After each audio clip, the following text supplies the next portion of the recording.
भयभीत हो जाता है मन की छोटी छोटी बातों से ही। अगर किसी का दिल दुखाया या किसी को हमारे द्वारा ऐसा आचरण हो गया तो उसका हमें भोगना पड़ेगा महाराज जी। बट महाराज जी कभी कभी दूसरे पक्ष में देखा जाता है कि कोई बहुत बुरे आचरण कर रहा है और वो बहुत बाहरी उससे देखा जा रहा है कि वो बहुत धन संपदा, जैसे पुण्य अधिक है पाप कम है तो हमें पहले पाप भोगाया जाएगा।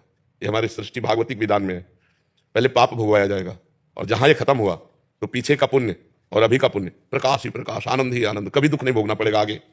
हाँ, और जिसका पाप अधिक होता है और पुण्य थोड़ा होता है तो पहले उसे पुण्य भोगाया जाएगा। अब वो पाप करते हुए भी आनंदित है, पाप करते हुए भी सुरक्षित है, पाप करते हुए भी बहुत स्वस्थ है, सब उसकी अनुकूलता है। और जहां उसका वो पुण्य खत्म हुआ और वर्तमान का पाप और पूर्व का पाप लगा, विध्वंस हो जाएगा, मिट्टी में मिल जाएगा, किसी काम का नहीं रहेगा।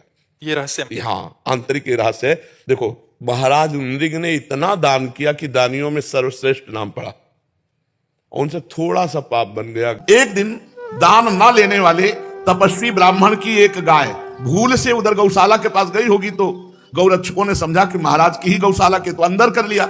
और जो ब्राह्मण को दान दिए जा रहे थे तो वो गाय जो तपस्वी ब्राह्मण दान नहीं लेता था उसकी गाय भूल से गौशाला और गौशाला से दान में आ गई।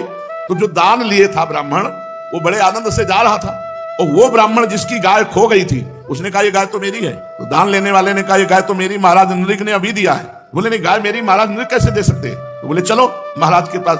अब महाराज के पास गए और जो दान लिया था उसने कहा महाराज आपने गाय अभी दान दी? बोले हाँ स्वीकृत है, मैंने आपको दी। तो जिसकी गाय खो गई थी उसने कहा आप दान कैसे दे सकते हैं, गाय मेरी है और मैं किसी से दान कभी लेता नहीं, तो आपने हमारी गाय दान कैसे कर दी? आपने हमारी गाय चुरा ली। ब्राह्मण की बात सुनकर मैं भ्रमित हो गया, मैं धर्म संकट में पड़ गया। तो जिसकी गाय थी उससे कहा 1 लाख गाय दूंगा, आप इस गाय को दान दे दिया, हमने तो दे दिया, तुम्हें 1 लाख गाय देता हूं। उन्होंने कहा मैंने कभी दान लिया ही नहीं, मैं अपनी गाय लूंगा। जिसको दान किया था उससे कहा 1 लाख गाय दूंगा, तुम सब बोले नहीं हम यही गाय देंगे। मैंने हाथ जोड़कर दोनों से कहा मैं आपका सेवक हूं, मेरे से अपराध बन रहा है, आप कृपा कीजिए, इस अपराध से मुझे बचाइए। राजन मैं इसके बदले में कुछ नहीं लूंगा, ये कहकर तो गाय का स्वामी चला गया जो कभी दान नहीं लेता था। इसके बदले में 1 लाख क्या तुम और 10,000 गाय दो तो भी मैं नहीं लूंगा, ये कहकर दूसरा ब्राह्मण चला गया। जब मेरी आयु समाप्त हुई तो केवल इतने के कारण मुझे यमपुरी ले जाया गया। यमपुरी में ले जाकर के धर्मराज ने पूछा तुम अपने पाप का फल भोगना चाहते हो पहले या पुण्य का? तो हमने कहा पाप का। तो मुझे तत्काल ये गिरगिट का शरीर मिला द्वारिका के कुएं में।